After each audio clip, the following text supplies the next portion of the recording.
ఇక్కడ చూస్తున్నారు కదండి ఎన్ని నిమ్మకాయలు ఉన్నాయో, అలాగే ఇక్కడ కూడా గుర్తు చూస్తున్నారా ఎన్ని నిమ్మకాయలు వేలాడుతున్నాయో. మనకి కనకాంబరం మొక్క అయితే అడ్డొచ్చేస్తుంది. ఇదిగోండి గుత్తులు గుత్తులుగా భలే ఉన్నాయి కదా నిమ్మకాయలు అయితే. ఇదిగోండి ముళ్ళు అయితే ఉన్నాయి, జాగ్రత్తగా కోసుకోవాలి. అబ్బా చూసారా ఇదిగోండి.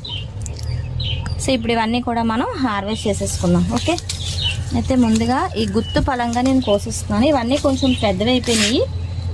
మనకి ప్రూనింగ్ చేసుకున్నట్టు కూడా ఉంటుంది, అలాగే ఇవన్నీ కోసుకున్నట్టు కూడా ఉంటుంది. నిజంగా ఎంత హ్యాపీ కదండి. ఇలాగా మనం గుత్తు పలంగా ఇలా నిమ్మకాయలు కోసుకున్నా, నిమ్మకాయలే కాదండి ఎలాంటి ఫ్రూట్స్ ఎలాంటి వెజిటబుల్స్ కోసుకున్నా సరే మనకి అదొక ఆనందం అనమాట, చెప్పలేని ఆనందం అది. ఇవి కూడా అయిపోయినాయి. సో ఇవి కూడా కోసిస్తాం. ఈ పూత కాత అయిపోయిన తర్వాత మనం చెట్టు అంతా కూడా చక్కగా ప్రూన్ చేసేసుకోవాలన్నమాట. ప్రూన్ చేసుకుంటే మళ్ళీ మనకి కొత్త చిగురులు వస్తాయి. చిగురులు వచ్చి మళ్ళీ వెంటనే మనకి ఈ చిన్నదైతే వదిలేస్తున్నాను.